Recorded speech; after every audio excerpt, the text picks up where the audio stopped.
أعوذ بالله من الشيطان الرجيم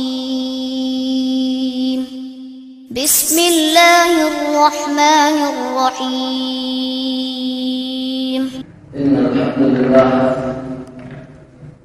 لله نحمده ونستعينه ونستغفره ونعوذ بالله من شرور أنفسنا ومن سيئات أعمالنا من يهده الله فلا مضل له ومن يضلل فلا هادي له وأشهد أن لا إله إلا الله وحده لا شريك له وأشهد أن محمدا عبده ورسوله.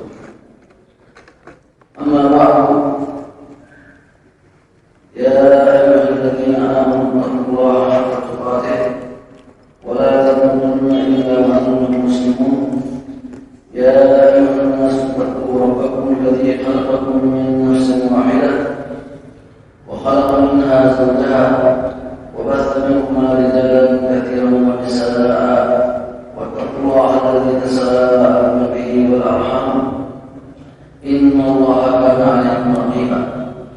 يا أيها الذين آمنوا اتقوا الله وقولوا قولا سديدا يصلح لكم أعمالكم ويغفر لكم ذنوبكم ومن يطع الله ورسوله فقد فاز فوزا عظيما.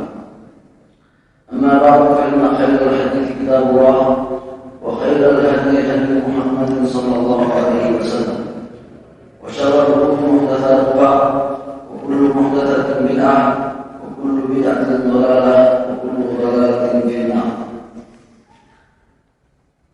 أما بعد، روى الإمام أبو داود والترمذي في سننيهما بسندهما عن عبد الله بن عمرو بن العاص رضي الله عنهما عن النبي صلى الله عليه وسلم أنه قال: ارحموا من في الأرض يرحمكم من في السماء، الراحمون يرحمهم الرحمن، ارحموا من في الأرض يرحمكم من في السماء.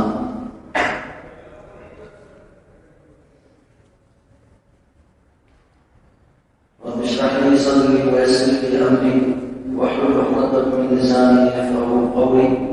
سبحانك لا علم لنا إلا ما علمتنا إنك أنت العليم الحكيم.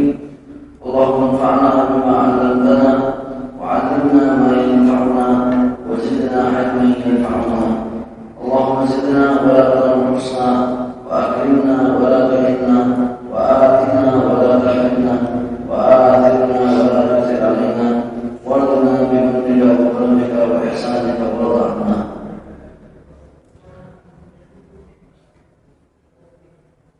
میں سب سے پہلے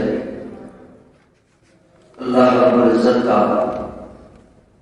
بہت ہی زیادہ شکر ادا کرتا ہوں. اس کی شان اور مقام کے اعتبار سے حمد و ثنا بیان کرتا ہوں کہ اس رب ذوالجلال نے ہمیں مسلمان بنایا.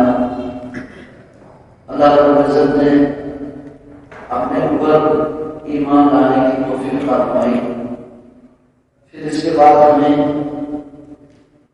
اس عظیم اللہ کے اس گھر میں مبارک گھر میں جامع مسجد صفا میں مرکز صفا میں اللہ رب العزت نے ہمیں یہاں جمع ہونے کی توفیق عطا فرمائی. اور اس کے بعد میں اس مرکز کے انتظامیہ اور جنہوں نے اس دورے کا اہتمام کیا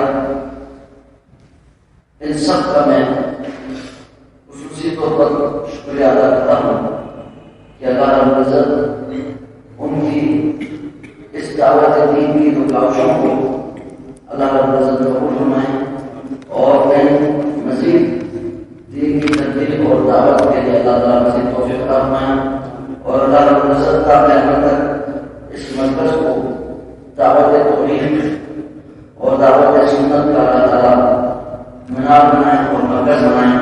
اللہ رب العزت یہاں سے لوگ دین کے تعلیم حاصل کریں, دین کے علم حاصل کریں اور اللہ تعالیٰ کی جو یہ توحید کے جو پیغام ہے وہ اللہ تعالیٰ اس مرکز سے بہتر ہے۔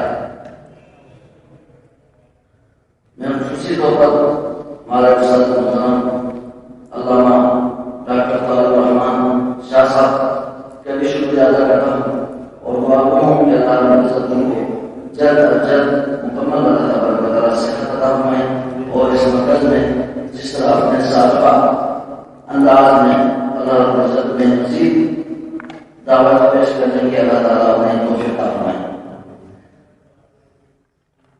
یہ جو دورہ ہے جو ایمان باللہ، اللہ پر ایمان لانا اور اس کی تشریح اور اس کے متعلقہ مسائل آپ سن چکے ہیں اور آپ اشتہار میں آپ دیکھ چکے ہیں، اس کی تفصیل بھی آپ اشتہار میں آپ نے تفصیل دیکھی ہے۔ یہ بہت ہی عظیم ایک عنوان ہے۔ آج پہلا لیکچر اللہ کی توفیق سے اس میں آپ نے اشتہار میں عناوین دیکھے ہیں، ان میں سے سب سے پہلا عنوان اصلاح عقیدہ کی اہمیت ہے۔ انشاءاللہ آج کا یہ درس اسی موضوع کے اوپر ہوگا۔ تو آپ میں سے ہر ایک سے یہ میری گزارش ہے کہ ہم نے یہ کوشش کی تھی کہ آپ کے سامنے ایک ملخص، ایک خلاصہ آپ کے سامنے ہو، لیکن وہ نہیں ہو سکا۔ اگلے دروس سے انشاءاللہ آپ کے ہاں جو ہائیڈنگ ہے، جو مین پوائنٹس ہے، وہ آپ کے سامنے ہوگا انشاءاللہ۔ اس دفعہ نہیں ہو سکا تو بہرحال اس درس کا انشاءاللہ ہمارا جو عنوان ہے اصلاح عقیدہ کی اہمیت اور اس کے فوائد اور ثمرات۔ تو بغیر کسی تاخیر کے انشاءاللہ میں موضوع کے اندر داخل ہونے کی میں کوشش کروں گا۔ سب سے پہلی بات تو میں آپ سے آداب مجلس کے حوالے سے گزارش کروں گا کہ چونکہ یہ ایک کلاس ہے تو اس وجہ سے عام جو درس کی طرح نہیں ہے، اس لیے آپ کوشش کیجئے کہ انتہائی توجہ کے ساتھ سننے کی کوشش کیجئے۔ اور ساتھ ہی ساتھ میں آپ کو ایک بات اور بھی عرض کروں، آپ نے خطبہ حاجہ سے آپ نے یہ ہم نے الحمدللہ آغاز کیا ہے خطبہ حاجہ، جو ان الحمدللہ نحمدہ ونستعینہ، جو ایک لمبا خطبہ ہے، خطبہ مسنونہ۔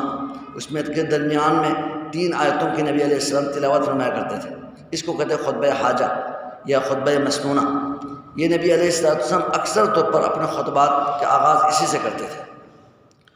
اور اس کے بعد آپ نے ایک حدیث سنی ہے جو حضرت عبداللہ بن عمرو بن العاص رضی اللہ عنہما سے مروی ہے۔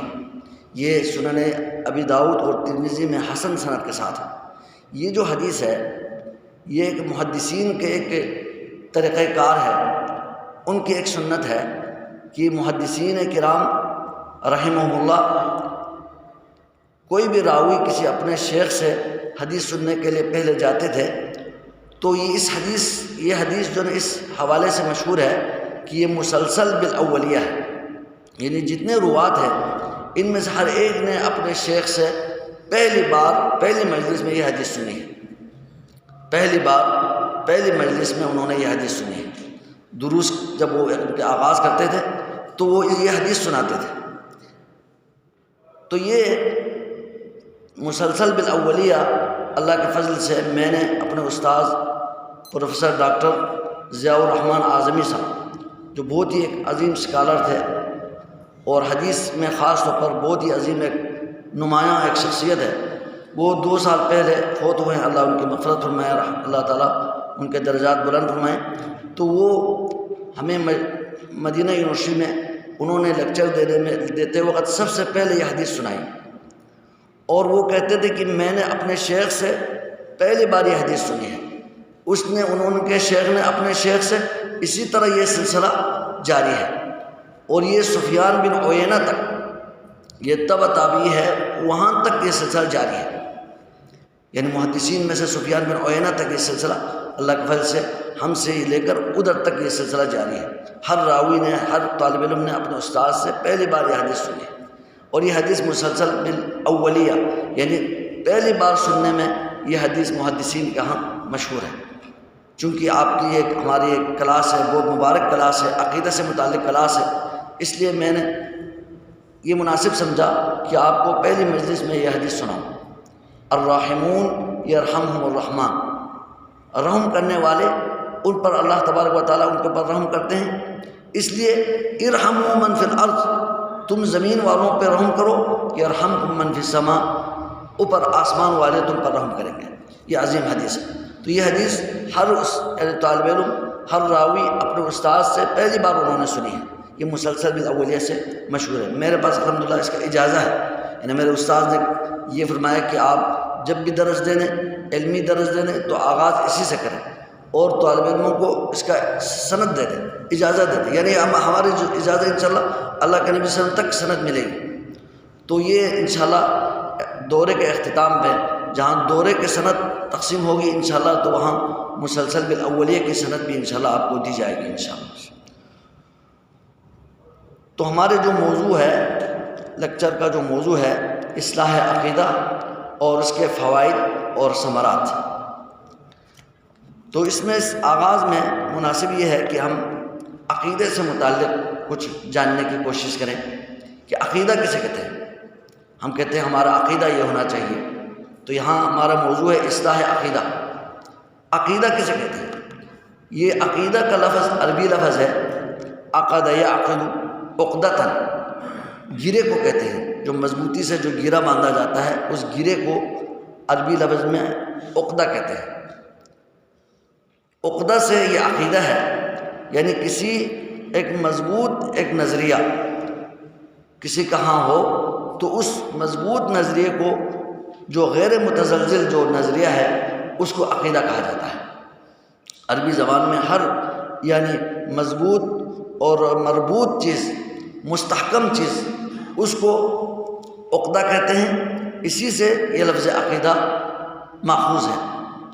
اور علماء نے عقیدے کے بارے میں جو عمومی طور پر علماء میں یہ عقیدے کی اصطلاح ہے، اس میں علماء یہ کہتے ہیں کہ ہر وہ مستحکم اور مضبوط نظریہ جس کے اندر کوئی شک اور شبہ باقی نہ رہے، انسان کو اپنے عقیدے کے اوپر انتہائی یقین حاصل ہو، اس کو عقیدہ کہتے ہیں۔ لیکن علماء عقیدہ جو اس عقیدے کے جو متخصصین ہیں، علماء جو عقیدے کے ماہرین ہیں، اس فن کے عقیدہ جس طرح کی علوم حدیث ہے، حدیث کا علم ہے، فقہ کا علم ہے، اسی طرح علماء عقیدہ بھی ہیں۔ انہوں نے صرف عقیدے کے مسائل کے اوپر تخصص کیا ہوا ہے، انہوں نے اس میں مہارت حاصل کی، قرآن اور حدیث سے تمام آیات احادیث کو جمع کر کے اس سے مسائل استنباط کرنے کی کوشش کی۔ تو علماء عقیدہ کے ہاں عقیدہ سے مراد کیا ہے؟ علماء عقیدہ کے ہاں اس سے مراد یہ ہے کہ اللہ سبحانہ و تعالیٰ کے بارے میں، اللہ تبارک و تعالیٰ کے وجود کے بارے میں، اللہ رب العزت کی ربوبیت، اللہ کی الوہیت، اللہ تبارک و تعالیٰ کے اسماء و صفات کے متعلق جو ہمارا عقیدہ ہے، ہمارا نظریہ ہے، ان تمام علوم کو جاننا، اور ساتھ ہی ساتھ عقیدہ صرف اللہ تبارک و تعالیٰ کے بارے میں نہیں، وہ تو بنیادی طور پر ہے، اللہ کے بارے میں، اللہ کے وجود، اللہ کی الوہیت، ربوبیت، اسماء و صفات کے بارے میں ہمیں ہمارا عقیدہ مضبوط ہونا، ہمیں اس کے بارے میں کتاب و سنت سے علم حاصل کرنا، تفقہ حاصل کرنا، اور ساتھ ہی ساتھ جو ایمان کے دوسرے ارکان ہیں، اللہ تبارک و تعالیٰ کے فرشتوں کے بارے میں، اللہ رب العزت کے انبیاء کے بارے میں، آسمانی کتابوں کے بارے میں، اور اسی طرح تقدیر کے بارے میں، آخرت کے دن کے بارے میں، ان تمام عقیدے سے متعلق جو امور ہیں، ان سب کے بارے میں کتاب و سنت سے رہنمائی حاصل کرنا، اور ان کتاب و سنت سے جو ہمیں رہنمائی جو ملتی ہے اس کے بارے میں ہمارا عقیدہ پختہ ہونا اور اسی کے مطابق ہم نے اس کے اوپر عمل کرنا، یہ ہے عقیدہ، اس کو عقیدہ کہا جاتا ہے۔ تو عقیدہ سے متعلق جو علم ہے بہت عظیم علم ہے، اس کی اہمیت انشاءاللہ میں آپ کے سامنے تقریباً 13 پوائنٹس میں آپ کو سمجھانے کے لیے میں لے کر آیا ہوں۔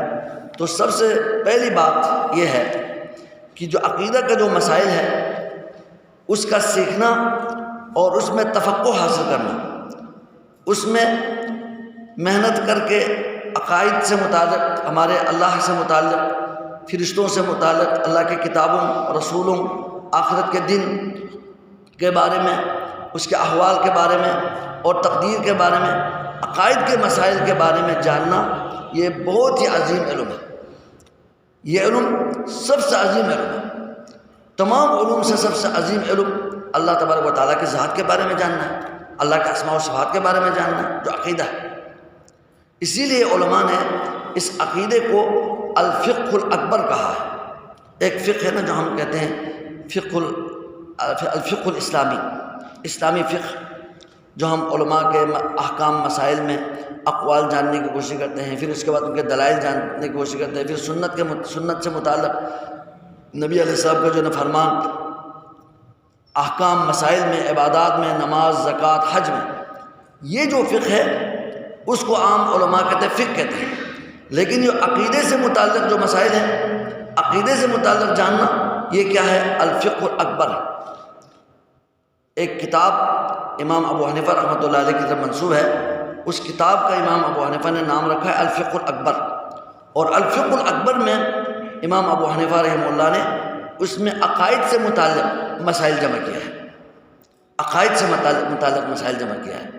تو یہ فقہ الاکبر، عقیدے سے متعلق جو علم ہے، اس کو علماء نے الفقہ الاکبر کہا ہے۔ اب نبی علیہ السلام کی بشارت ہے، من یرید اللہ بہ خیرا یفقہہ فی الدین، جسے اللہ تبارک و تعالیٰ خیر کا ارادہ کرے۔ اس خیر سے مراد عام خیر نہیں ہے، اس لیے اس کا صحیح ترجمہ یہ ہے من یرید اللہ بہ خیرا، یعنی اللہ تبارک و تعالیٰ جس کے ساتھ بہت بڑا خیر کا ارادہ کرے۔ خیرن یہاں نکرہ ہے، جو نکرہ تعظیم کے لیے آتا ہے، مبالغہ کے لیے آتا ہے۔ عام طور پر ہم ترجمہ کرتے ہیں اللہ تعالیٰ جس کے ساتھ خیر کا ارادہ کرے، وہ عام خیر نہیں ہے، یہ خیرن کثیرن ہے۔ اس سے بڑھ کر کوئی خیر نہیں ہو سکتا، اس سے بڑھ کر اللہ کی کوئی نعمت نہیں ہو سکتی۔ اس لیے اس کا صحیح ترجمہ کیا ہے؟ من یرید اللہ بہ خیرا کثیرا، جس کے ساتھ اللہ تعالیٰ بہت زیادہ خیر کا ارادہ کرے تو اسے کیا توفیق دیتے ہیں؟ یفقہہ فی الدین، دین میں اسے سمجھ عطا فرماتے ہیں۔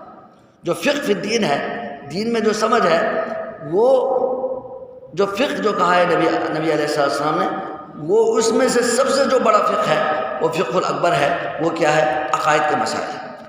اگر کسی کو عقائد کے مسائل سمجھ میں آ جائیں اور اس میں اس کو رہنمائی، کتاب و سنت سے رہنمائی ملے اور وہ اپنے عقیدے کی اصلاح کرنے کی کوشش کرے، تو اس سے مراد اس کا کیا مطلب ہوا کہ اللہ سبحانہ و تعالیٰ نے اس بندے کے ساتھ بہت بڑا خیر کا ارادہ فرمایا، بہت بڑا خیر کا ارادہ فرمایا۔ من یرید اللہ بہ خیرا یفقہہ فی الدین۔ اس لیے یہ جو عقائد کا مسئلہ ہے، عقیدے کا مسئلہ ہے، نظریات کا جو مسئلہ ہے، وہ تمام علوم سے پہلے ہے۔ علم جو ہم سمجھتے ہیں کہ علم دین، یہ علماء، طلباء مدارس میں جا کر علم حاصل کر رہے ہیں، یہ کافی ہے، ہمیں علم حاصل کرنے کی ضرورت نہیں۔ ہم تو یہ سمجھتے ہیں، عام لوگ سمجھتے ہیں کہ یہ تو چلو فرض کفایہ ہے، کچھ لوگ سیکھ رہے ہیں، چلو دین کا کام ہو رہا ہے، دعوت تبلیغ ہو رہی ہے، تو ہم سب جو عام مسلمان اس سے کیا ہے؟ ہم بری ہیں، ہم یہ سمجھتے ہیں۔ بات صحیح بھی ہے، لیکن ایک لحاظ سے یہ خوش فہمی ہے۔ علم کی دو قسمیں ہیں، علماء نے فرمایا علم کی دو قسمیں بتائی ہیں۔ ایک علم وہ ہے جو ہر مسلمان کے لیے اپنی عبادت کرنے کے لیے وہ اس علم کی ضرورت ہے، اس علم کی ضرورت ہے۔ اس علم کا سیکھنا، اس علم کا حاصل کرنا، وہ تو ہر مسلمان کے اوپر واجب ہے۔ ایک علم کے قسم ہر مسلمان کے اوپر فرض عین ہے، واجب ہے، ہر مسلمان اسے حاصل کرے، سیکھیں، تاکہ وہ اپنے دین میں غلطی نہ کرے، دین میں اس سے جہالت ختم ہو، وہ علی وجہ البصیرہ عبادت کرے۔ اس علم کا سیکھنا کیا ہے؟ اس کو کہتے ہیں فرض عین۔ ہر علم فرض کفایہ نہیں ہے، کچھ سیکھ لے تو دوسروں سے وہ گناہ، ان کو پر گناہ نہیں آتا، یہ مسئلہ نہیں ہے۔ جو کچھ مسائل ایسے ہیں جو ہم میں سے ہر ایک کو اس پر عمل کرنا ضروری ہے، وہ علم، وہ مسئلہ، اس کے بارے میں جاننا ہر مسلمان کے اوپر کیا ہے؟ واجب اور ضروری ہے، وہ تو فرض عین ہے۔ ان میں سر فہرست عقیدہ کا مسئلہ ہے۔ عقیدے کا مسئلہ، ہمارا نظریہ عقیدہ کتاب و سنت کے مطابق ہونا چاہیے۔ یہ ہر مسلمان کے اوپر ضروری ہے، واجب ہے کہ وہ اللہ تبارک و تعالیٰ کے بارے میں معرفت حاصل کرے، اللہ تعالیٰ کی الوہیت اور ربوبیت کے بارے میں ضروری معلومات اس کے پاس موجود ہو، تاکہ وہ شرک نہ کرے، تاکہ اس سے غلط کوئی کام نہ ہو کہ جس کی وجہ سے اس کا سارا عمل برباد ہو جائے۔ اور اس کے لیے اسماء و صفات کا جاننا، اللہ تعالیٰ کے اسماء، مبارک اسماء اور ان کی صفات کے بارے میں جاننا، تاکہ وہ ان کے ذریعے اللہ کی عبادت کر سکے۔ تو یہ جو عقیدے کا علم ہے وہ ہر مسلمان کے لیے ضروری ہے، کیونکہ یہ عقیدہ ہر مسلمان کے لیے ضروری ہے، یہ تو بنیادی چیز ہے۔ اسی طرح ہم میں سے ہر ایک کے اوپر نماز واجب ہے، تو نماز کے بارے میں نبی علیہ السلام کی سنت جاننا، آپ کی طریقوں کو جاننا، سنتوں کو جاننا، یہ بھی کیا ہے؟ واجب ہے۔ جس کے اوپر جو بھی عمل واجب ہوتا ہے اس کے لیے اس کے بارے میں جاننا ضروری ہے۔ اگر کسی کے اوپر اللہ نے توفیق دی، اس نے حج کے لیے اس کا نام آ گیا، حج کے لیے وہ حج کے لیے جا رہا ہے، تو اس شخص کو حج سے پہلے حج کے بارے میں جاننا، احکام مسائل جاننا ضروری ہوتا ہے۔ وہ صرف علماء کے لیے نہیں ہے، ہاں علماء کے لیے تو یہ مسئلہ فرض کفایہ ہے، یہ قسم فرض کفایہ ہے کہ جو عام جزئی مسائل ہے، تفصیلی مسائل ہے، جو امت میں سے کسی کو ضرورت ہو تو علماء جو ہے وہ اس کے بارے میں وہ رہنمائی کریں گے۔ اس لیے وہ جو جزئی مسائل ہیں جو ہر ایک کے اوپر یعنی امت کے افراد کے لیے واجب ہے، ہر ایک کے لیے واجب نہیں ہے، ان کا جاننا وہ علماء کا کام ہے، وہ فرض کفایہ ہے۔ باقی جو علم یا جو عمل جو ہم سب کے اوپر واجب ہے اس کے بارے میں جاننا کیا ہے؟ ہر مسلمان کے اوپر جاننا ضروری ہے، واجب۔ ان میں سر فہرست عقیدہ کا مسئلہ ہے، عقیدے کا مسئلہ، عقیدے کے بارے میں جاننا ہر مسلمان کے اوپر یہ کیا ہے؟ فرض عین ہے، فرض کفایہ نہیں ہے۔ اور دوسری جو پوائنٹس ہے کہ عقیدے میں جو مخالفت ہے، عقیدے میں جو کسی سے کوتاہی ہوتی ہے، یہ کوتاہی قابل قبول نہیں ہے، کسی صورت میں بھی قابل قبول نہیں ہے۔ اللہ کے توحید میں کسی کے ہاں خلل ہو، جہل ہو، اس کی جہل کی وجہ سے اس سے کوئی شرک ہو، اور ناآشنائی میں اس کو ناواقفیت کی وجہ سے اس سے کوئی شرک سرزد ہو، یہ اللہ سبحانہ و تعالیٰ کبھی برداشت نہیں کرتے۔ عقیدے کے حوالے سے کوئی بھی مخالفت، ادنا سے ادنا مخالفت بھی یہ قابل معافی نہیں ہے۔ اور اسلام میں، شریعت میں عقیدے سے متعلق کسی کو اس میں کوئی معافی نہیں ہے۔ عقیدہ بہت اہم ہے، ہر ایک کو اس کے بارے میں جاننا ہوگا۔ اگر کسی سے عقیدے میں مخالفت ہو جائے، غلطی ہو جائے، تو اس میں کوئی گنجائش نہیں ہے۔ ہاں دیگر مسائل میں تو تخفیف ہے، آسانیاں ہیں، گنجائش ہے، لیکن عقیدے میں یہ گنجائش تخفیف نہیں ہے۔ امام شاہ ولی اللہ محدث دہلوی، مشہور امام ہیں، محدث ہیں، انہوں نے اپنی کتاب الفوز الکبیر میں 2 آیتوں کو پیش کی ہے۔ 2 آیتوں کے بارے میں عام طور پر علماء کہتے ہیں یہ ایک آیت منسوخ ہے، ایک ناسخ ہے، لیکن امام شاہ ولی اللہ کا ایک نظریہ ہے کہ وہ آیتوں کے اوپر غور کر کے ناسخ منسوخ نہیں کہتے، بلکہ ان دونوں کے اوپر عمل کرنے کی کوشش کرتے ہیں، ان کے ایک خاص ایک اجتہاد ہے۔ ان میں انہوں نے 2 آیتوں کو ذکر کیا خاص طور پر۔ ایک آیت میں اللہ سبحانہ و تعالیٰ نے فرمایا یا ایھا الذین آمنوا اتقوا اللہ حق تقاتہ، کیا فرمایا؟ یا ایھا الذین آمنوا اتقوا اللہ حق تقاتہ، یہ سورہ آل عمران 102۔ اس آیت میں اللہ نے فرمایا اے ایمان والو کہ تم اللہ سے ڈرو، تقوی اختیار کرو، جتنا تقوی کا حق ہے، جتنا تقوی کا حق ہے وہ حق ادا کرو، یعنی مکمل طور پر تم عمل کرو، تقوی کا حق ادا کرو، یہ فرمایا۔ اور دوسری آیت میں کیا فرمایا؟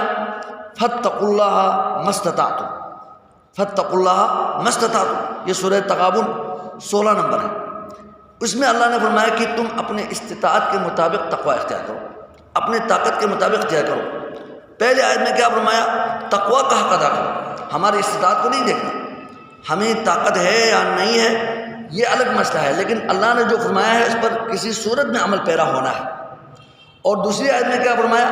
تم اپنے استطاعت کے مطابق، طاقت کے مطابق تقوی اختیار کرو۔ ان دونوں آیتوں میں اسی لیے بعض علماء نے کہا کہ فاتقوا اللہ ما استطعتم یہ ناسخ ہے، اتقوا یا ایھا الذین آمنوا اتقوا اللہ حق تقاتہ یہ منسوخ ہو گئی ہے، شروع کا حکم تھا منسوخ ہو گئی، بعد میں اللہ نے آسانی پیدا فرمائی کہ تم اپنے استطاعت کے مطابق تقوی اختیار کریں، یہ بعض علماء کی رائے ہے۔ لیکن شاہ ولی اللہ ان کے اجتہاد بہت ہی اس میں حق بجانب ہے کہ انہوں نے فرمایا کہ یہ ناسخ منسوخ کا مسئلہ نہیں ہے، بلکہ دونوں کا جو آیت کا جو مفہوم ہے وہ الگ الگ اس پر ہم محمول کریں گے۔ فرمایا کہ یا ایھا الذین آمنوا اتقوا اللہ حق تقاتہ، تقوی کا حق ادا کرو، اس میں کوئی یعنی کمی بیشی اور اس میں کوتاہی نہ کرو، سستی غفلت نہ کرو۔ اس سے مراد عقیدہ ہے، عقیدے کے مسائل میں ہم نے تقوی کا حق ادا کرنا ہے، اس میں ہم نے کسی قسم کی کمی اور کوتاہی ہم سے نہ ہو، ہم نے اس میں جو اللہ اس کے رسول نے فرمایا ہے، جو عقیدہ بتایا ہے، اس میں ہمارے اندر کوئی کبھی جو ہے نا تردد یا کبھی کسی اور لوگوں کو دیکھ کر، نظریہ والوں کو دیکھ کر ہمیں شک اور شبہ، اس کی کوئی گنجائش نہیں ہے۔ ہمارا عقیدہ اللہ اور رسول کے بیان کردہ عقیدہ ہے، ربانی ہے، اللہ کی طرف سے ہے، نبی کریم صلی اللہ علیہ وسلم کی طرف سے تو وہی ہوئی ہے، اور آپ نے اس کو واضح طور پر بیان فرمایا ہے، اللہ کے کلام موجود ہے، عقیدہ واضح طور پر بیان ہوا ہے۔ اب ہمیں اس میں کسی اور شک اور شبہ کی کوئی گنجائش نہیں ہے۔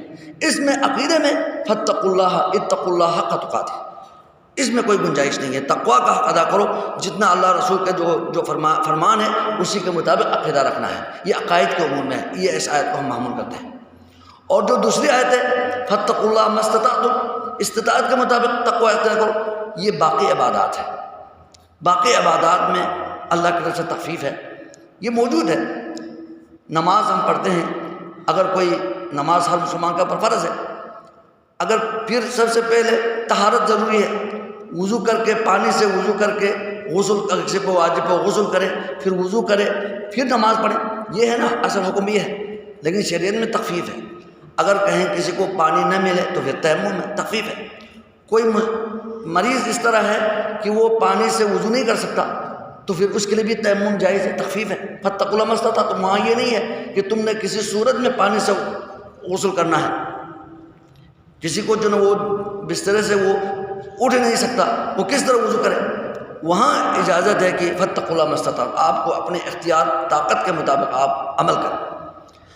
کوئی مریض ہے اٹھ کے کھڑے ہو کے نماز نہیں پڑھ سکتا، عام حالت میں اگر آپ فرض نماز بیٹھ کے پڑھے تو نماز باطل ہو جاتی ہے، لیکن ایک مریض ہے وہ اٹھ کے نماز نہیں پڑھ سکتا، کھڑے ہو کے نماز نہیں پڑھ سکتا، تو پھر اس کے لیے کیا ہے، بیٹھ کے بھی نماز پڑھے، لیٹے ہوئے حالت میں بھی نماز پڑھے، وہاں تخفیف ہے، وہاں فاتقوا اللہ ما استطعتم عبادات میں استطاعت ہے۔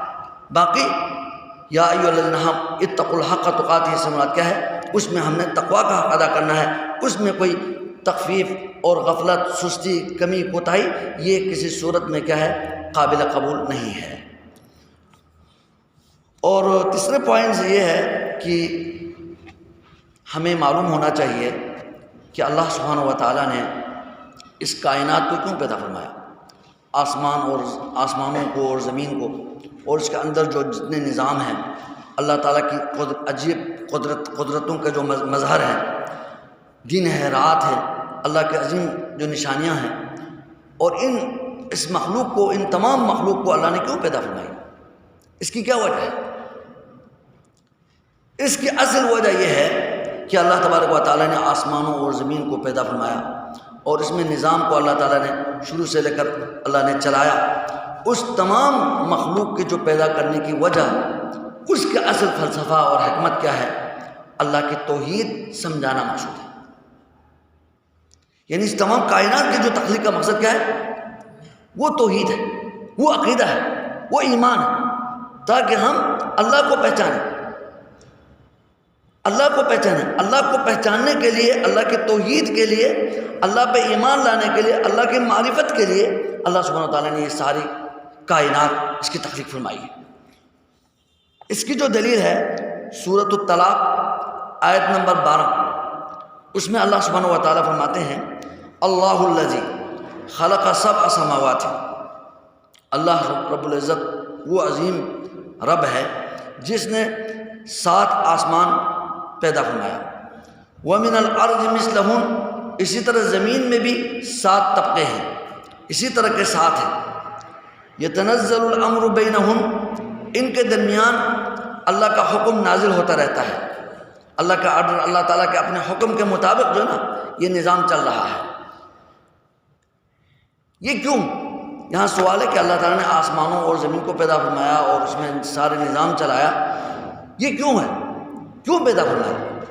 اب اس کا جواب خود اللہ دے رہے ہیں، لِتَعْلَمُوا، تاکہ تمہیں یقین ہو، تاکہ تم جان لیں، لِتَعْلَمُوا أَنَّ اللَّهَ عَلَى كُلِّ شَيْءٍ قَدِيرٌ، تاکہ تمہیں یہ یقین ہو، تاکہ تم جان لیں کہ اللہ تبارک و تعالیٰ ہر چیز کے اوپر کیا ہے؟ قدرت رکھنے والا۔ اللہ کی قدرت ہر چیز کے ساتھ محیط ہے۔ یہ سمجھانے کے لیے یہ سب پیدا کیا ہے۔ اس کی حکمت فلسفہ کیا ہے؟ لِتَعْلَمُوا أَنَّ اللَّهَ عَلَى كُلِّ شَيْءٍ قَدِيرٌ، تاکہ تم یہ جان لو اللہ سبحانہ و تعالیٰ ہر چیز پر قدرت رکھنے والا ہے۔ وَأَنَّ اللَّهَ قَدْ أَحَاطَ بِكُلِّ شَيْءٍ عِلْمًا، یہ بھی جان لو، یہ جاننے کے لیے اللہ نے تمام کائنات کو پیدا فرمایا کہ اللہ تبارک و تعالیٰ ہر چیز کے ساتھ اللہ کا علم کیا ہے؟ محیط ہے، محیط ہے۔ اللہ کا علم ہر چیز کے ساتھ محیط ہے، ہر چیز کے ساتھ وسیع ہے۔ یہ جاننے کے لیے، یعنی اللہ تبارک و تعالیٰ کی اپنی معرفت کے لیے، اللہ کے علم، اللہ کی قدرت سمجھانے کے لیے، بتانے کے لیے اللہ سبحانہ تعالیٰ نے یہ ساری کائنات پیدا فرمائی ہے۔ تو یہ ہمارے اصل تخلیق کا بھی مقصد۔ پھر یہ ساری کائنات کس کے لیے؟ انسانوں کے لیے۔ هو الذی خلق لکم ما فی الارض جميعا، سب کچھ انسانوں کے لیے۔ اور انسان کس کے لیے؟ انسان اللہ کی عبادت کے لیے، اللہ کے توحید کے لیے۔ وما خلقت الجن والانس الا لیعبدون۔ اور حضرت عبداللہ بن عباس رضی اللہ تعالیٰ عنہما فرماتے ہیں، یہ مفسر قرآن ہے، ترجمان القرآن ہے، حبر الامہ ہے، اس امت کا سب سے بڑا عالم ہے۔ وہ فرماتے ہیں کہ قرآن میں جہاں اللہ سبحانہ و تعالیٰ نے عبادت کا تذکرہ فرمایا ہے، جہاں بھی لفظ عبادت یہ لفظ آیا ہے، عبادت آئی ہے، اس سے مراد کیا ہے؟ وہ اللہ کی توحید۔ صرف اس میں توحید شامل ہے، ایمان باللہ شامل ہے، کیونکہ توحید نہ ہو تو پھر وہ عبادت ہی نہیں۔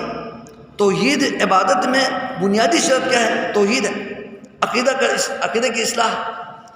تو جتنے بھی قرآن میں لفظ عبادت وارد ہوا ہے، اس سے مراد اللہ تعالیٰ ہمیں یہ بتا رہے ہیں کہ توحید کو اپناؤ، توحید پہ قائم رہو، توحید کو سمجھو۔ وما خلقت الجن والانس الا لیعبدون، کیا مراد ہوا؟ اس کا کیا مطلب ہوا؟ کہ میں نے انسانوں اور جنات کو صرف اپنی توحید کے لیے، اپنی معرفت کے لیے میں نے ان سب کو پیدا فرمایا ہے۔ تو ہماری تخلیق کا مقصد، پوری کائنات کی تخلیق کا مقصد کیا ہے؟ توحید کو سمجھانا ہے، تاکہ اس زمین میں اللہ کی توحید ہو، صرف اللہ تعالیٰ کی عبادت کرے، صرف اللہ کی عبادت ہو۔ یہ سمجھانے کے لیے اللہ سبحانہ تعالیٰ نے یہ سارے اللہ نے پیدا فرمایا کہ وما خلقت الجن والانس الا لیعبدون ما اريد منهم من رزق، میں ان سے عبادت کے سلسلے میں ان سے میں کچھ نہیں مانگتا ہوں، میں تو رزق دینے والا تو خود اللہ ہے۔ ان اللہ هو الرزاق، رزق دینے والے تو صرف اللہ سبحانہ تعالیٰ ہے، وہی بہت زیادہ رزق دینے والے ہیں۔ ذو القوت المتین، قوت والا اور بہت ہی زبردست ذات ہے۔ تو معلوم ہوا کہ تمام مخلوق کے جو تخلیق کا مقصد، کائنات کے جو تخلیق کا مقصد، وہ اللہ تبارک و تعالیٰ کی توحید کو سمجھانا ہے۔ بلکہ اللہ سبحانہ و تعالیٰ نے یہ تمام انبیاء کو کیوں مبعوث فرمایا؟ اسی توحید کو سمجھانے کے لیے۔ تو یہ اس کے آگے ایک پوائنٹ میں انشاءاللہ یہ آ رہا ہے۔ تو اگلا جو پوائنٹ ہے، پوائنٹ نمبر 4، وہ یہ ہے کہ توحید یہ بنیاد ہے، عقیدہ یہ بنیاد ہے۔ یہ ہمیں سمجھنے میں ہمیں اس کی کوئی دقت نہیں ہے کہ ہر عمارت کے لیے بنیاد ہوتی ہے۔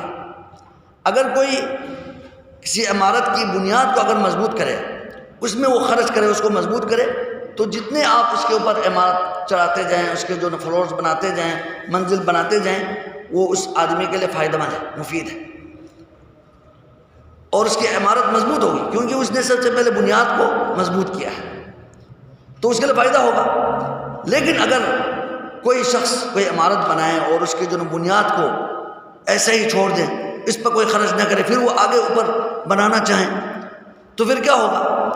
وہ جب بنائیں گے، 1-2 فلور اس پہ چڑھائیں گے، تو معمولی سے جھٹکے کے اوپر اسی آدمی کے اوپر وہ عمارت منہدم ہو جائے گی، گر جائے گی، وہ خود مرنے کا سبب یہ وہی عمارت ہوگی جس کے اس کے اپنے بنیاد کا خیال نہیں رکھا، بنیاد کو مضبوط نہیں بنایا۔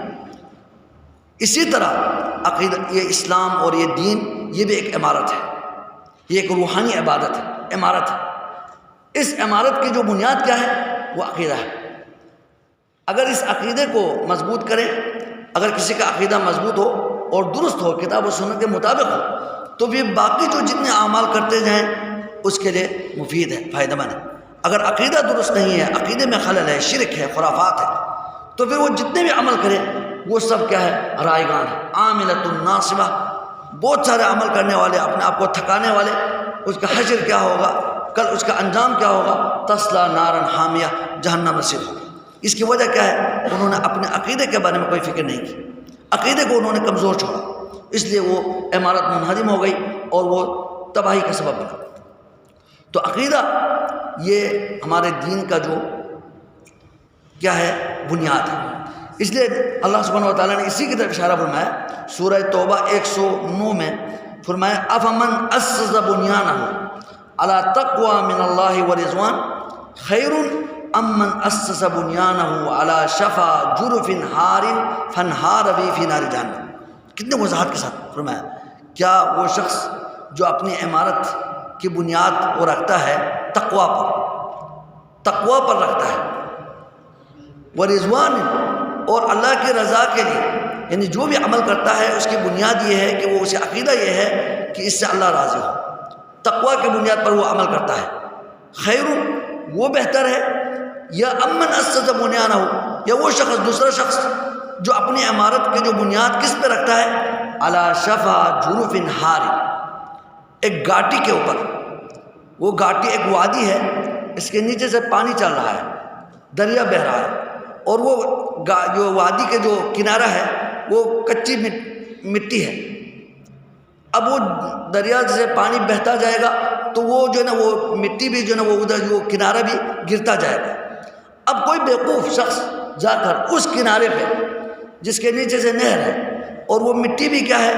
بالکل کچی ہے، ریت ہے، وہ ویسے ہی گر رہا ہے، ایک بیوقوف جا کر ادھر کوئی عمارت کھڑا کرنا چاہے تو پھر کیا ہوگا؟ بناتے ہوئے یا بننے سے پہلے ہی، بنیاد رکھنے سے پہلے ہی وہ خود آپ سمیت وہ پوری عمارت گر جائے گی، تباہ ہو جائے گی، برباد ہو جائے گی۔ یہی سمجھایا اللہ سبحانہ وتعالیٰ نے، افمن اسس بنیانہ علی تقوی من اللہ ورضوان خیر ام من اسس بنیانہ علی شفا جرف ہار فانہار به فی نار۔ یہ آیت خاص طور پر منافقین کے بارے میں نازل ہوئی ہے، جو نبی علیہ السلام نے قباء مسجد کی جو بنیاد رکھی تھی تقوی پر، یہ تقوی پر آپ علیہ السلام ایمان کے ساتھ اللہ تبارک و تعالیٰ کی رضا کو حاصل کرنے کے لیے قباء مسجد کی بنیاد رکھی تھی۔ اس کے ساتھ ساتھ منافقین نے اور کچھ لوگوں نے وہاں مسجد زرار کی بنیاد رکھی، ان کا مقصد دکھاوا تھا، کوئی ان کا اور مقصد نہیں تھا، عقیدے کے بنیاد پر نہیں تھا۔ تو ان کے لیے یہ فرمایا کہ تمہارا عقیدہ درست نہیں ہے، تم اندر سے کافر ہو، تمہارا عقیدہ خراب ہے، تو جتنے بھی تم عمل کرے یہ عمل تمہارے جو ہے نا وہ ہلاکت کا سبب بنے گا، کیونکہ تمہارا بنیاد درست نہیں ہے۔ اس لیے دین کی جو بنیاد ہے وہ عقیدہ ہے۔ سب سے پہلے ایک عقل مند آدمی وہ ہے جو سب سے پہلے اپنا عقیدہ درست کرتا ہے، عقیدے کی اصلاح کرتا ہے، پھر اس کے بعد وہ جتنے عمل کرتے جائیں اس کی عمارت جب بنیاد صحیح ہے تو جتنے آپ عمارت اوپر چڑھاتے جائیں، اوپر آپ کمرے بناتے جائیں، آپ کے لیے فائدہ ہے۔ اگلی جو پوائنٹس ہے وہ یہ ہے کہ یہ جو عقیدہ توحید ہے، صحیح عقیدہ ہے، توحید ہے، یہ بہت ہی عظیم ایک چیز ہے، اور یہ وہ اساس ہے، بنیاد ہے۔ اسی عقیدے کو سمجھانے کے لیے اللہ سبحانہ و تعالیٰ نے تمام انبیاء کرام کو مبعوث فرمایا۔ تمام انبیاء کرام کا جو مرکزی جو موضوع ہے وہ کیا ہے؟ عقیدہ۔ مرکزی جو ان کا جو موضوع ہے، جو تمام انبیاء کا اس میں مشترکہ جو مرکزی جو موضوع ہے اور سب کا خلاصہ وہ کیا ہے؟ وہ عقیدہ توحید ہے۔ اللہ سبحانہ و تعالیٰ نے انبیاء کو مبعوث کیوں فرمایا؟ تاکہ عقیدہ سمجھایا جائے، توحید کی طرف لوگوں کو دعوت دی جائے۔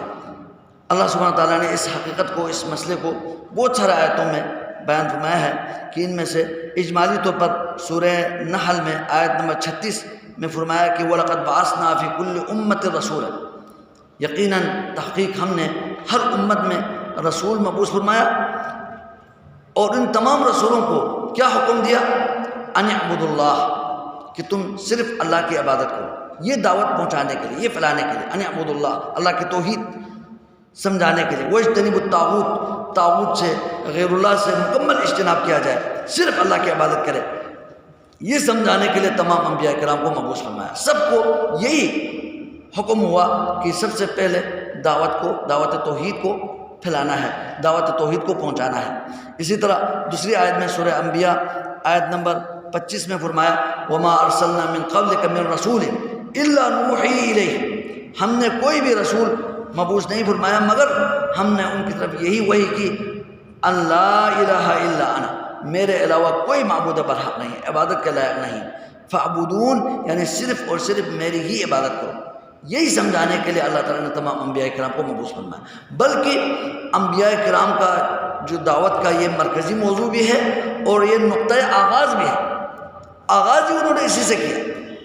اس سے پہلے جا کر سب سے پہلے جا کر ان کو نمازوں کے بارے میں، زکوٰۃ کے بارے میں نہیں بتاتے تھے، سب سے پہلے ان کو عقیدے کے بارے میں بتاتے ہیں، تم اپنے عقیدے کی اصلاح کریں، شرک کو چھوڑیں، صرف اللہ تبارک و تعالیٰ کے اوپر توکل، اللہ تبارک و تعالیٰ سے مدد مانگنا، اللہ تبارک و تعالیٰ کی ساری عبادتوں کو خالص اللہ کے لیے کرنا، لوجہ اللہ عبادت کرنا، یہی سمجھانے کے لیے اللہ تبارک و تعالیٰ نے تمام انبیاء کرام کو مبعوث فرمایا، یہی سمجھانے کے لیے اللہ تبارک و تعالیٰ نے ساری آسمانی کتابوں کو نازل فرمائی، یہی سمجھانے کے لیے، اور یہی اسی وجہ سے اللہ سبحانہ و تعالیٰ نے آخرت کے جو منزل ہیں وہ بھی اسی لیے اللہ تعالیٰ نے، تاکہ اس دنیا میں جو توحید پہ چلنے والے ہیں اور جو توحید سے انحراف کرنے والے ہیں ان کا جو ہے نا تمیز وہاں ہو سکے۔ اللہ سبحانہ و تعالیٰ نے اسی توحید کے لیے اللہ تعالیٰ نے جنت بنائی ہے، تاکہ تمام موحدین وہاں جمع ہوں، اور اسی عقیدہ توحید سے انحراف کرنے والے، اس سے جو منحرف ہونے والے، توحید کو چھوڑنے والے، ان کی سزا کے لیے اللہ تعالیٰ نے جہنم تیار کی ہے۔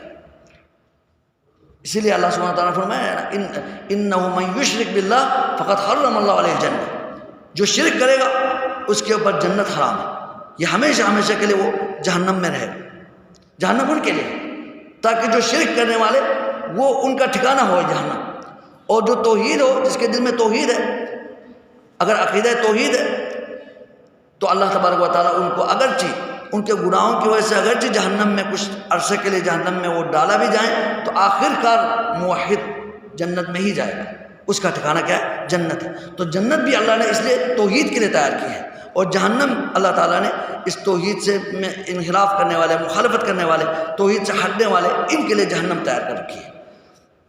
تو معلوم ہوا کہ اللہ تبارک و تعالیٰ کے جو جتنے انبیاء آئے تھے ان سب کے جو مرکزی موضوع توحید ہے، عقیدہ ہے، عقیدے کی اصلاح تھی، بلکہ وہ آغاز ہی اسی سے کرتے تھے۔ اس کی بہت سارے دلائل ہیں۔ اللہ سبحانہ وتعالیٰ نے انبیاء کے بارے میں فرمایا وَلَقَدْ أَرْسَلْنَا نُوحًا إِلَىٰ قَوْمِهِ فَقَالَ يَا قَوْمِ اعْبُدُوا اللَّهَ مَا لَكُم مِّنْ إِلَٰهٍ غَيْرُهُ۔ حضرت نوح علیہ السلام کے بارے میں بھی فرمایا کہ نوح علیہ السلام کو اللہ نے مبعوث فرمایا، وہ جا کر سب سے پہلے وہ توحید کی دعوت دے رہے ہیں، بلکہ نوح علیہ السلام سب سے پہلا وہ رسول ہے جو ایک مشرک قوم کی طرف جن کو مبعوث فرمایا۔ پہلے تو حضرت آدم علیہ السلام آئے تھے، تو آدم علیہ السلام تو وہ تو جنت سے آئے تھے، وہ تو موحد ہی تھے، اور اس کے اولاد میں بھی توحید تھی، ان کے بھی عقیدہ ٹھیک تھا۔ 10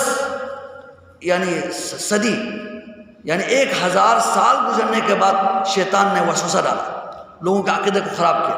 اسی وجہ سے جب ان میں توحید میں خرابی پیدا ہوئی تب اللہ سبحانہ و تعالیٰ نے حضرت نوح علیہ السلام کو مبعوث فرمایا۔ تو حضرت نوح علیہ السلام تشریف لائے اور انہوں نے سب سے پہلے اپنے دعوت کا آغاز اسی توحید سے، عقیدے کی اصلاح سے کی۔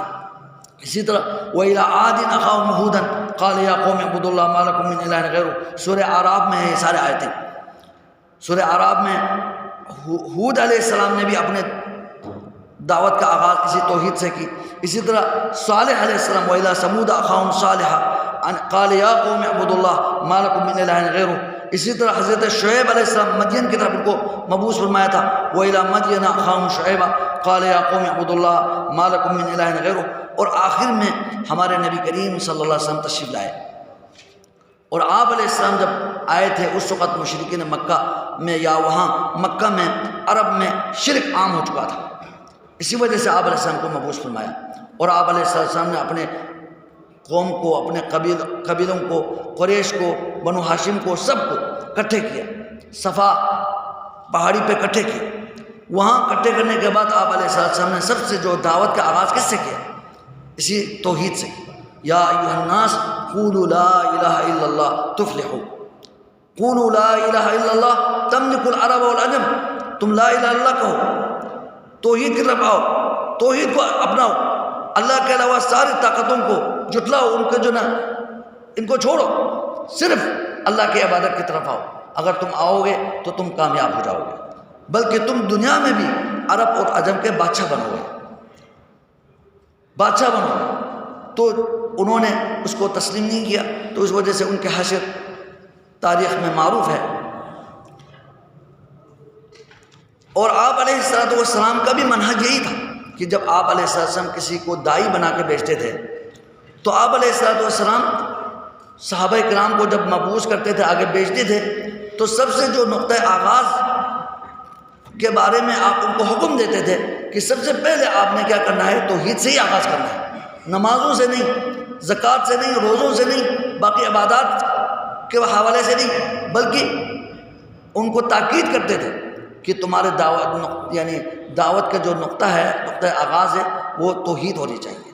اسی کا آپ تاکید فرمایا کرتے تھے، جس طرح وہ حدیث مشہور ہے، صحیح بخاری میں ہے، مسلم میں ہے، کتب حدیث میں ہے۔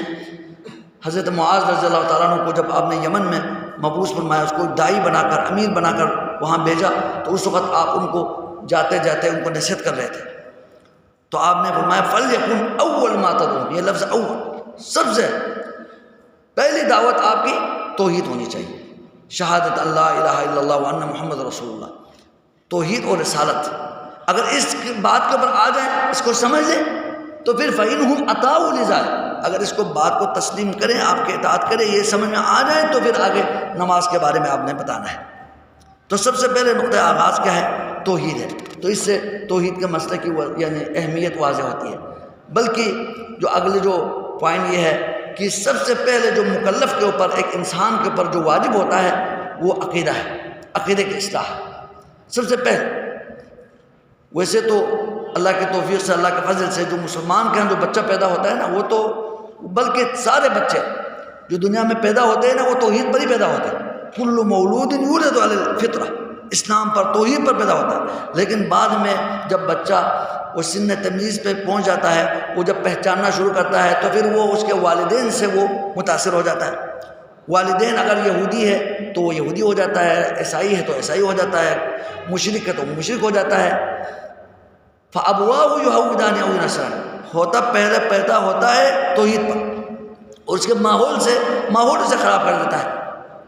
لیکن کسی اسلامی ماحول میں ہو تو وہ اس کے بعد وہ توحید کو سیکھ لیتا ہے، پھر وہ اپنی فطرت پر قائم رہتا ہے۔ اگر وہ ماحول توحید کے اوپر نہ ہو تو پھر وہ بچہ بھی خراب ہو جاتا ہے، اس میں بھی شرک آ جاتا ہے۔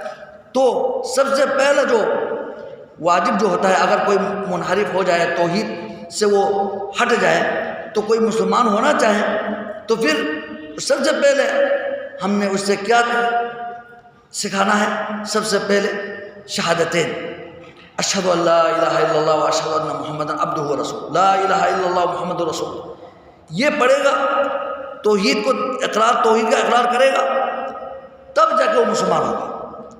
جب توحید پر آئے گا، توحید کو تسلیم کرے گا، پھر جا کے اس کے بعد اس سے باقی مسائل کے بارے میں اس سے کہا جائے گا، وہ بھی آہستہ آہستہ۔ لیکن سب سے پہلے اس سے توحید کی جو تعلیم دینی ہے۔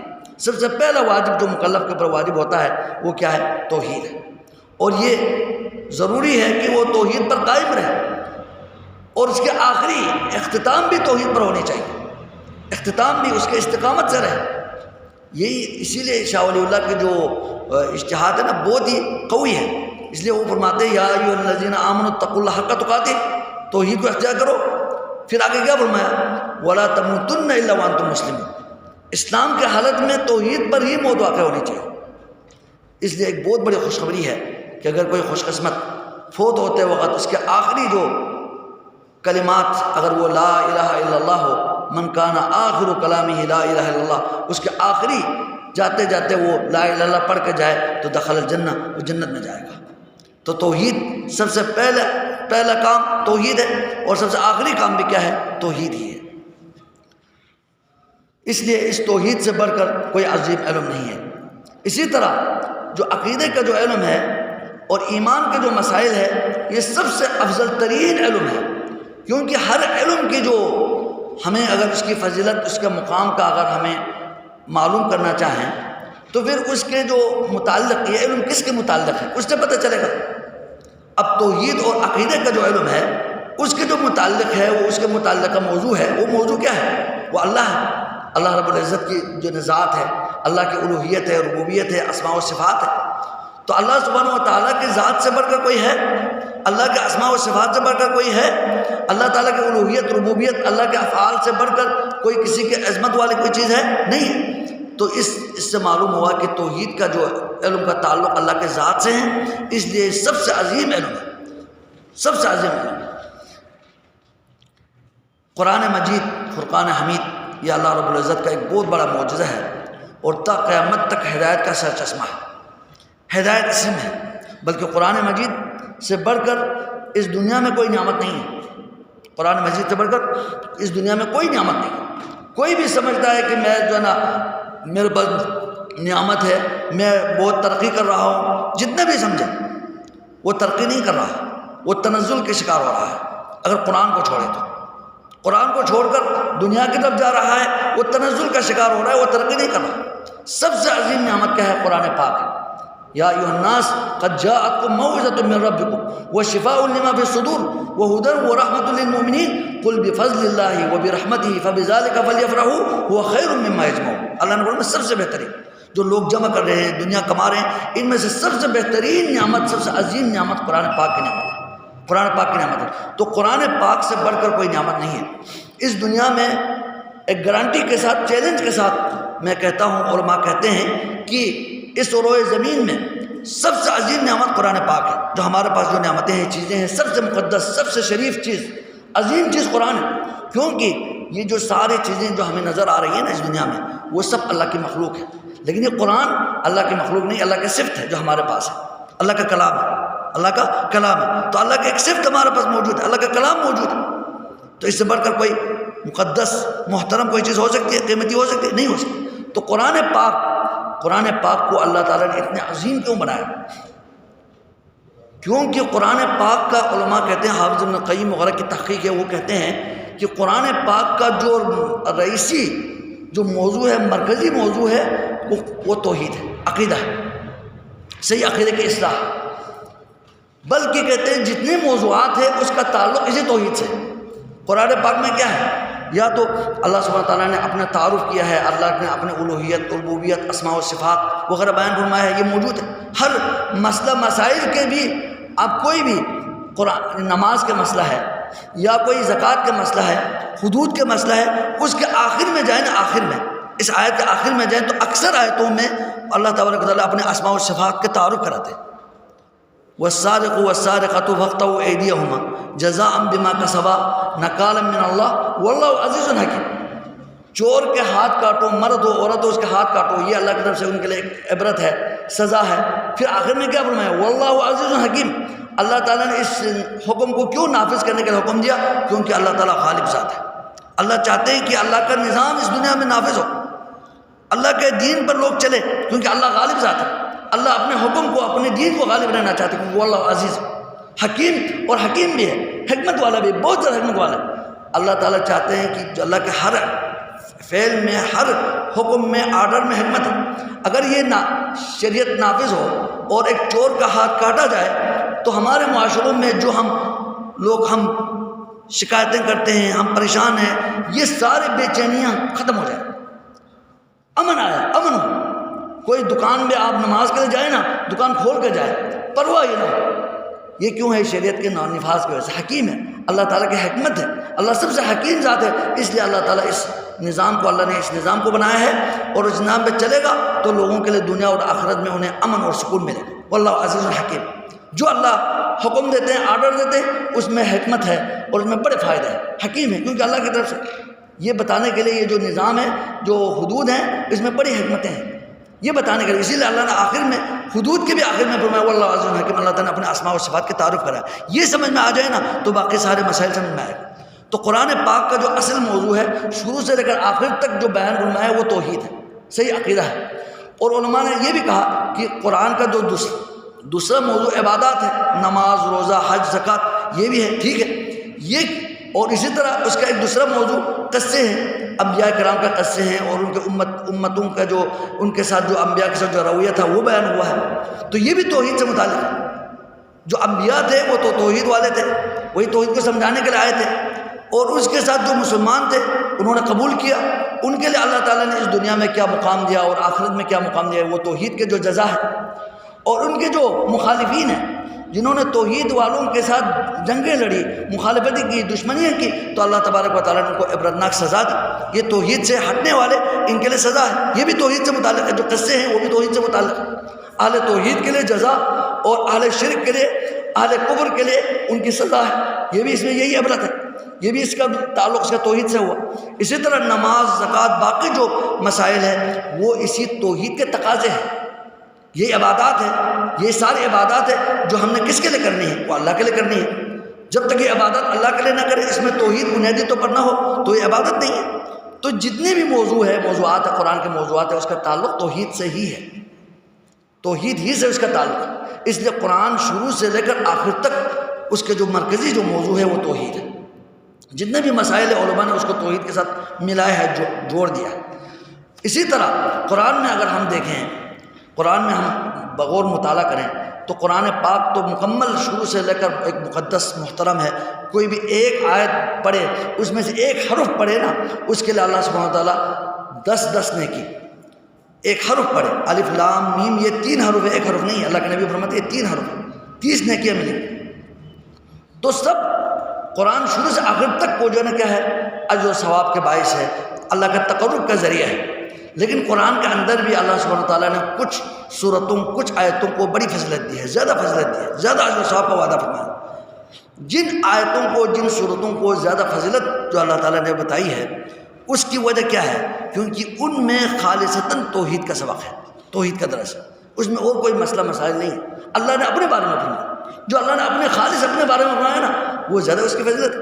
اب دیکھ لیجئے کہ سورہ فاتحہ اس کے بارے میں نبی کریم صلی اللہ علیہ وسلم نے فرمایا کہ سورہ فاتحہ جیسا جو نا کوئی نہ تورات میں کوئی صورت نازل ہوئی ہے سورہ فاتحہ کی طرح، نہ زبور میں، نہ انجیل میں، نہ قرآن میں بھی سورہ فاتحہ کی طرح اور کوئی صورت نہیں ہے، سب سے افضل ترین صورت ہے۔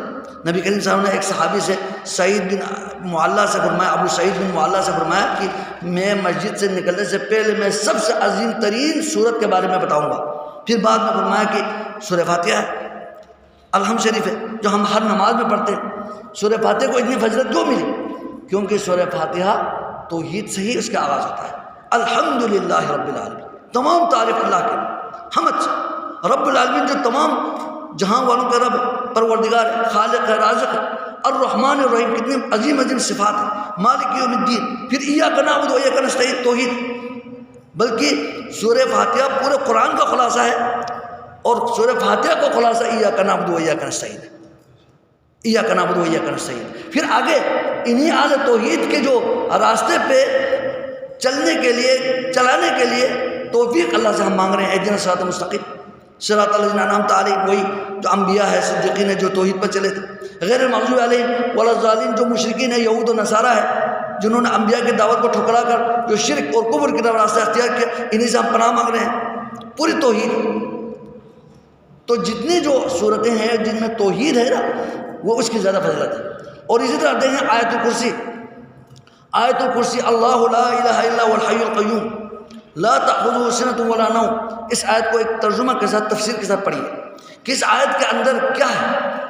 یہ پوری آیت اللہ تعالیٰ نے اپنا تعارف کیا ہے، اپنی قدرت اور اپنے جو ہے نا عظیم جو ذات ہے، صفات ہے، ان کے بیان ہے، صفات کے بیان ہے۔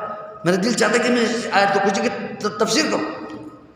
یہ صورت، یہ جو آیت الکرسی ہے، اس کو نبی صلی اللہ علیہ وسلم نے فرمایا کہ سب سے اعظم آیت فی القرآن، قرآن میں آیتوں کے لحاظ سے سب سے عظیم آیت ہے، ایک آیت ہے نا آیت الکرسی، ایک آیت، آیتوں کے لحاظ سے سب سے افضل ترین آیت آیت الکرسی ہے، صورتوں کے لحاظ سے سب سے عظیم ترین، افضل ترین صورت سورہ فاتحہ ہے۔ ان دونوں کی جو ہے نا وہ وجہ فضیلت کیا ہے؟ کیونکہ ان میں مکمل اللہ تبارک و تعالیٰ نے اپنا تعارف کرایا ہے، اپنی معرفت ہے، اپنے ذات کے بارے میں علم ہے، اپنے صفات کے بارے میں علم ہے، اس لیے ان کی بہت بڑی فضیلت ہے۔ اسی طرح آپ سورہ اخلاص کو لیجئے، سورہ اخلاص، قل هو اللہ احد اللہ الصمد لم یلد ولم یولد ولم یکن له کفوا احد، سورۃ الاخلاص، نام اخلاص۔ سورہ اخلاص جو ہے جس کے بارے میں نبی علیہ السلام نے فرمایا یہ ثلث القرآن ہے، 1/3 قرآن کے برابر ہے، جو ایک دفعہ پڑھے گا گویا کہ 1/3 قرآن پڑھنے کا اس کو اجر و ثواب ملے گا۔ سورہ اخلاص.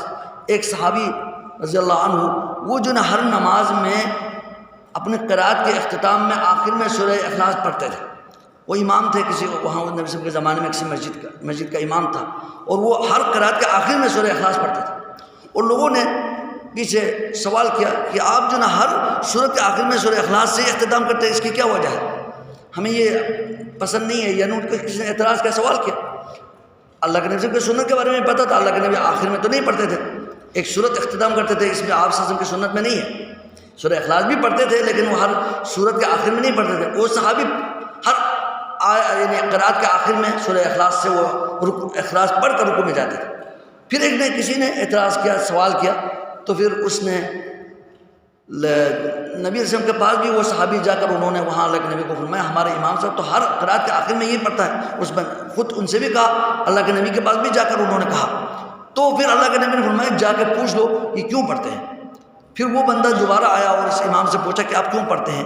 تو انہوں نے کہا کہ میں اس لیے پڑھتا ہوں کیونکہ یہ سورۃ الاخلاص مکمل الرحمن کے اللہ رب العزت کی صفات کے پر یہ سورت مشتمل ہے. یہ سورت اس کے مرکزی موضوع کیا ہے, اللہ سبحانہ و تعالیٰ کے اسماء و صفات کے اوپر ہے.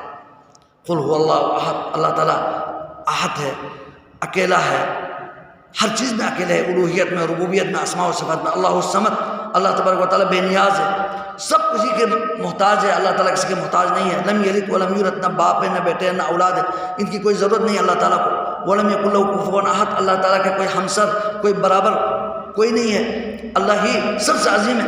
یہ عظیم سورہ اخلاص. اس صحابی نے کہا کہ میں اس لیے پسند کرتا ہوں, اس لیے پڑھتا ہوں کیونکہ یہ سورہ اخلاص اللہ تعالیٰ کے صفات کے اوپر مشتمل ہے. میں رحمان کے صفات کو پسند کرتا ہوں, میں رحمان کو پسند کرتا ہوں.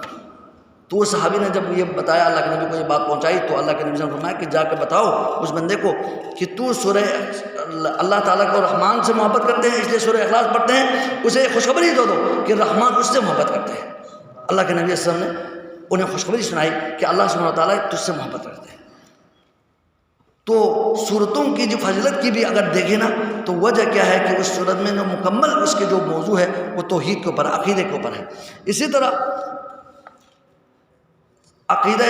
صحیح عقیدہ جو نا تمام اعمال کے قبولیت کے لیے شرط ہے. یہ بہت اہم پوائنٹ ہے. ٹائم ہو گیا. جو عقیدہ توحید ہے, صحیح عقیدہ ہے, وہ کیا ہے, تمام اعمال کی قبولیت کے لیے شرط ہے. تمام اعمال کی قبولیت کے لیے کیا ہے, یہ شرط ہے کہ اللہ سبحانہ و تعالیٰ نے فرمایا وَمَن يَكْفُرْ بِالْإِيمَانِ فَقَدْ حَبِطَ عَمَلُهُ, جو ایمان کے ساتھ کفر کرے, ایمان کو نہ مانے, عقیدے کو اپنے درست نہ کرے, تو اس کے سارے اعمال برباد ہو جائیں گے, اس کے سارے اعمال برباد ہو جائیں گے. وَهُوَ فِي الْآخِرَةِ مِنَ الْخَاسِرِينَ, اور اللہ سبحانہ وتعالیٰ نے مختلف مقامات پر فرمایا وَمَن يَعْمَلْ مِنَ الصَّالِحَاتِ مِن ذَكَرٍ أَوْ أُنثَىٰ وَهُوَ مُؤْمِنٌ, شرط لگائی کہ جو عمل کرے, عمل صالح کرے, اللہ اس کو قبول کرتے ہیں اس شرط پر کہ وہ مومن ہو, اس کا ایمان درست ہو, صحیح ایمان والا مومن ہو, اس کا ایمان ہوگا, ایمان اس کا درست ہوگا, صحیح عقیدہ والا ہوگا, تب جا کے اللہ تعالیٰ اس کے سارے اعمال قبول کرتے ہیں. فَأُولَٰئِکَ يَدْخُلُونَ الْجَنَّةَ, جس کا ایمان درست ہے تو اس کے باقی اعمال اللہ قبول کرتے ہیں, یہ جنت میں جائیں گے. یہ سورہ نساء 124 نمبر آیت میں. اور اسی طرح اللہ سبحانہ و تعالیٰ نے تمام انبیاء کی طرف یہ وحی کی, اگر کوئی توحید کو چھوڑ کر کوئی شرک کرے تو اللہ تبارک و تعالیٰ ان کے سارے اعمال کو برباد کریں گے, ان کے سارے اعمال کو تباہ و برباد کریں, جتنے بھی وہ اچھے عمل کریں وہ برباد ہو جائیں گے. اللہ سبحانہ و تعالیٰ نے سورہ زمر میں تو اپنے نبی علیہ السلام کے بارے میں, سید الاولین والآخرین, سب سے اللہ کو جاننے والے, سب سے اللہ کی معرفت حاصل رکھنے والے, آپ علیہ السلام کے بارے میں بھی کہا ہمیں سمجھانے کے لیے لئن اشرکت, اگر آپ سے بھی شرک سرزد ہو جائے لَيَحْبَطَنَّ عَمَلُكَ, آپ کے عمل بھی برباد ہو جائیں, آپ کے بھی اعمال بھی ناکارے ہو جائیں گے. یہ ہمیں سمجھانے کے لیے آپ علیہ السلام تو سب سے زیادہ توحید اختیار کرنے والے, توحید کی دعوت دینے والے, اللہ کو پہچانے والے آپ علیہ السلام تھے. آپ کی طرف کوئی آئے ہیں نہ آئیں گے, لیکن ہمیں سمجھانے کے لیے فرمایا کہ اگر آپ سے بھی شرک سرزد ہو تو ہم آپ کو بھی نہیں چھوڑیں گے, نعوذ باللہ. لَيَحْبَطَنَّ عَمَلُكَ, ایک جگہ پہ اللہ سبحانہ و تعالیٰ نے سورہ نساء میں 150 یعنی سورہ انعام میں 83 نمبر سے لے کر 88 نمبر تک, ان آیتوں میں اللہ سبحانہ و تعالیٰ نے 18 انبیاء کا تذکرہ فرمایا. 18 ان انبیاء کا تذکرہ فرمانے کے بعد اللہ سبحانہ و تعالیٰ نے ان سب کے بارے میں کہا لئن اشرکوا, اگر ان کے سروں کے اوپر نبوت کے تاج پہنانے کے بعد بھی اگر ان سے بھی شرک سرزد ہو جائے تو اللہ معاف کرنے والے نہیں ہیں. لَحَبِطَ عَنْهُمْ مَا كَانُوا يَعْمَلُونَ، ان کے بھی سارے اعمال برباد ہو جائیں گے. یعنی شرک اس طرح کے ایک زہر ہے کہ اس کے ساتھ کوئی بھی عمل قابل قبول نہیں ہے. اس لیے توحید کا ہونا ہمارے اعمال کی حفاظت کے لیے، اعمال کے قبول ہونے کے لیے یہ انتہائی ضروری ہے. شرط اول ہے. تو عقیدہ کا درست ہونا انتہائی ضروری ہے. جب تک ہمارا عقیدہ صحیح نہیں ہوگا، صرف توحید نہیں، توحید تو بنیاد ہے، لیکن اس کے علاوہ باقی عقائدی مسائل ہیں. مثلا اللہ آخرت کے دن پر ایمان لانا، جب تک ہمارے آخرت کے دن پر ہمارا ایمان نہیں ہوگا، اس میں ہمارا عقیدہ ٹھیک نہیں ہوگا، وہ بھی ہمارے اعمال برباد ہو جائیں گے. کوئی بھی جتنے بھی ہم مرضی عمل کریں. ایک صحیح مسلم میں ایک روایت ہے، عبداللہ بن جدعان ایک شخص تھا کہ جاہلیت میں بہت ہی زیادہ عبادت گزار، یعنی کوئی رفائی کام کرنے والا، دوسرے لوگوں کو فائدہ پہنچانے والا تھا. حضرت عائشہ رضی اللہ تعالیٰ عنہ کی ان کے کوئی رشتہ دار تھا، جاہلیت میں وہ فوت ہو گیا تھا.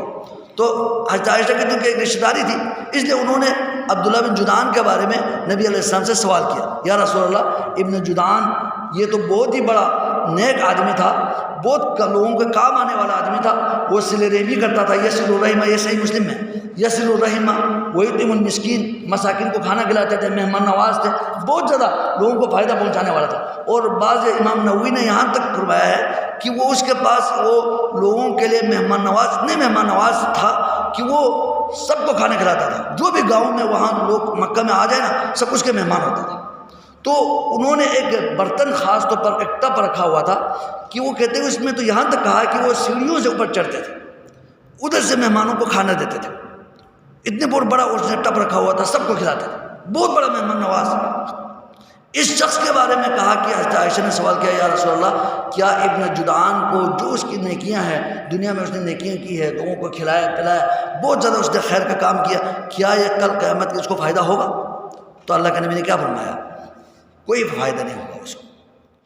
یہ جو دنیا میں اس کو شہرت ملی وہ ملی، باقی آخرت میں فائدہ نہیں ہوگا. کیونکہ اللہ کے نبی نے فرمایا اس نے کبھی بھی رب اغفر لی خطیئتی یوم الدین کبھی بھی نہیں کہا ہے، اس نے کبھی یہ دعا نہیں کی. یعنی اے اللہ میرے گناہ کو قیامت کے دن آپ میرے گناہوں کو معاف کرو. یعنی اس کا مطلب کیا ہے؟ اس کو قیامت کے دن کے اوپر ایمان نہیں تھا. وہ کرتا تھا اپنی شہرت کے لیے، دنیا کے لیے کرتا تھا، اس کو وہی ملا، کیونکہ آخرت کے دن پر ایمان نہیں تھا. عقیدہ درست نہیں ہے آخرت کے دن پر، اللہ پر، اللہ کے رسولوں پر، فرشتوں پر ایمان درست نہیں ہے، تو پھر کوئی بھی عمل کیا ہے وہ کیا ہو جائے گا؟ باطل ہو جائے گا. اسی طرح ایک نبی کے ساتھ پر ایمان لانا، کسی دوسرے نبیوں کے ساتھ کفر کرنا، یہ کیا ہے؟ اللہ سبحانہ و تعالیٰ نے قرآن پاک میں فرمایا ہے، سورہ نساء 150 151 میں، ان الذين يكفرون بالله ورسله ويريدون ان يفرقوا بين الله ورسله ويقولون نؤمن ببعض ونكفر ببعض. جو اللہ کے جتنے انبیاء ہیں سب کے اوپر ایمان لانا ضروری ہے. وہ یہ کہے کہ ہم بعض پر ایمان لائیں گے، بعض پر کفر کریں گے، اگر یہ عقیدہ ہو تو اللہ نے کیا فرمایا؟ اولئک هم الکافرون حقا، یہ حقیقی معنوں میں کافر. اللہ سبحانہ وتعالیٰ نے حضرت نوح کے قوم کے بارے میں کیا فرمایا؟ کذبت قوم نوح المرسلین. نوح کی قوم نے تمام انبیاء کی تکذیب کی، جبکہ نوح شروع میں آنے والے نبی تھے. ان کے بعد اکثر نبی ان کے بعد آئے، لیکن اللہ تعالیٰ کیا فرماتے ہیں؟ انہوں نے سارے انبیاء کی تکذیب کی. جو ایک نبی کی تکذیب کرے گا وہ سارے انبیاء کی تکذیب کا کیا ہوگا؟ وہ لازمی نتیجہ ہے، وہ اس نے تمام انبیاء کی تکذیب کی. تو تمام انبیاء کے ساتھ ایمان لانا ضروری ہے. اگر ایک نبی کے ساتھ جھٹلائے گا، تکذیب کرے گا، تو وہ کیا ہوگا؟ اس کے اعمال برباد ہو جائے گا، کافر ہو جائے گا. اسی طرح ہمارے جو تقدیر کے بارے میں ایمان لانا، یہ بھی بہت ضروری ہے. اگر کوئی تقدیر کا انکار کرے اس کے سارے اعمال برباد ہیں. ایک دفعہ ایک تابعی حضرت عبداللہ بن عمر کے پاس آئے. یہ بھی صحیح مسلم کی پہلی حدیث ہے، جو حدیث جبریل کے شروع میں یہ آتا ہے کہ حضرت معبد، یہ راوی ہے حمید بن عبد الرحمن الحمیری، اور اس کے اصل راوی ہے یحییٰ بن یعمر. یحییٰ بن یعمر فرماتے ہیں کہ میں اور حمید بن عبد الرحمن الحمیری، ہم دونوں یعنی دونوں تابعی تھے، وہ ہم دونوں مکہ گئے. مکہ جانے کے بعد ہم نے عبداللہ بن عمر سے ہمارے ملاقات ہوئی. تو ہم نے عبداللہ بن عمر سے کہا کہ ہمارے ہاں ایک فتنہ اٹھا ہے، معبد الجہنی، انہوں نے یہ تقدیر کا انکار شروع کیا ہے. وہ انکار کرتا ہے، وہ کہتا ہے کہ تقدیر کی کوئی بات نہیں، ہر انسان اپنا کام خود مرضی سے کرتا ہے، کوئی تقدیر نہیں ہے، پیچھے اللہ تعالیٰ نے کوئی چیزیں لکھی ہوئی ہے، اس طرح کی کوئی چیز نہیں ہے. وہ تقدیر کا انکار کرتا ہے. جب یہ بات بتائی عبداللہ بن عمر تک، یہ بات پہنچی، تو عبداللہ بن عمر نے انہیں کہا کہ تم اس معبد الجہنی کو بتاؤ کہ میں عبداللہ بن عمر اس سے بری ہوں، وہ مجھ سے بری ہے. پھر فرمایا کہ اللہ کی قسم کھا کے کہا کہ اگر یہ شخص جو تقدیر کا انکار کرنے والا اگر احد پہاڑ کے برابر سونا خرچ کرے، احد پہاڑ کے برابر بھی اگر وہ سونا خرچ کرے، تو پھر وہ اللہ تبارک و تعالیٰ اس کے عمل کو اللہ تعالیٰ رائگان کرے گا، قبول نہیں کرے گا، برباد کرے گا، کیونکہ وہ تقدیر کے منکر ہے۔ اس کے بعد انہوں نے اپنے والد صاحب حضرت عمر سے اس حدیث کو پیش کی کہ ایک دفعہ ہم حضرت عمر رضی اللہ عنہ نے فرمایا کہ ہم نبی صلی اللہ علیہ وسلم کے ساتھ بیٹھے ہوئے تھے، تو بعد میں باہر سے ایک آدمی آیا، وہ حضرت جبریل آئے تھے، انہوں نے ہمیں ایمان کے بارے میں پوچھا، ایمان کسے کہتے ہیں؟ تو نبی علیہ السلام سے سوال کیا اور اللہ کے نبی نے اس کی وضاحت فرمائی، ایمان ان تؤمن باللہ وملائکتہ وکتبہ ورسولہ والیوم الآخر والقدر خیر و شر۔ وہ تقدیر، بھائی تقدیر تو ایمان کے ارکان میں سے، اگر تقدیر کا انکار کرے گا تو اس کے سارے اعمال برباد ہو جائے گا۔ اس یہاں سے معلوم ہوا کہ جو نا عقیدہ جب تک ہمارا درست نہیں ہوگا، ہمارا کوئی بھی عمل اللہ کے ہاں وہ کیا ہے، قابل قبول نہیں ہے۔ اب میں چونکہ ٹائم پورا ہو گیا ہے، اسی پر اکتفا کرتا ہوں۔ انشاءاللہ جو عقیدے کی اہمیت کے حوالے سے کچھ باتیں رہتی ہیں وہ اگلے درس میں انشاءاللہ اس کے تکمیل کروں گا۔